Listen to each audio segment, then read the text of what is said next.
Channel ಹೆಸರು ನಮ್ಮ news ಅಂತ. ನಮ್ಮ ನ್ಯೂಸ್ ನೆಟ್ವರ್ಕ್. ಇವತ್ತಿನ ಏಕಾದಶಿ ಪರಿಪೂರ್ಣವಾಗಿರ್ತಕ್ಕಂಥ ಸನ್ನಿವೇಶ. ಪಾಂಡುರಂಗನ ಒಂದು ಆರಾಧನೆ ಎಲ್ಲ ಕಡೆಗೂ ಮಾಡ್ತಕ್ಕಂಥದ್ದು. ಈ ಪಾಂಡುರಂಗನ ಆರಾಧನೆಯನ್ನು ನೆನೆಸ್ಕೊಂಡು ಪಂಡ್ರಾಪುರದಲ್ಲಿ ಬಹಳ ಭವ್ಯವಾಗಿರ್ತಕ್ಕಂಥದ್ದು. ಅಲ್ಲಿ 100 ಕಿಲೋಮೀಟರ್ ಪಾದಯಾತ್ರೆ ಬರ್ತಾರೆ. ನಾವು ಆ ಕಡೆ ನಂದು ಬಿಜಾಪುರ ಜಿಲ್ಲೆ ಎಂಡಿ ತಾಲೂಕು ಸೋಲಾಪುರ ನಂದು ಪಾಂಡುರಂಗನ ದೇವಸ್ಥಾನ ನೋಡಿದ್ದೀನಿ ನಾನು.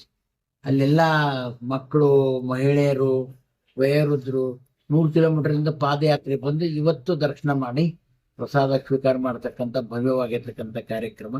ಇಲ್ಲಿ ಪಾಂಡುರಂಗನ ಸೇವಾ ಮಾಡೋ ಭಾಗ್ಯ ನಮಗೂ ದೊರಕಿಲ್ಲ.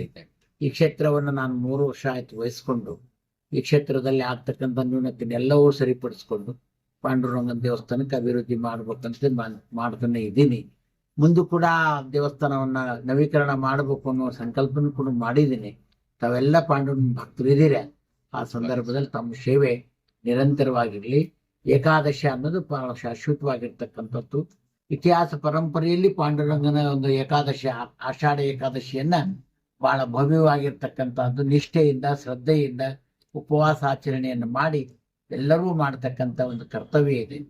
ಅದರಲ್ಲಿ ಪಾಲ್ಗೊಳ್ಳತಕ್ಕಂಥ ಭಾಗ್ಯ ನಿಮಗೂ ಬಂದಿದೆ, ಸೇವಾ ಮಾಡೋ ಭಾಗ್ಯ ನಮಗೂ ಬಂದಿದೆ. ಆ ಭಗವಂತ ನಿಮಗೂ ನಮಗೂ ಒಳ್ಳೆಯದನ್ನು ಮಾಡಲಿ. ಧನ್ಯವಾದಗಳು.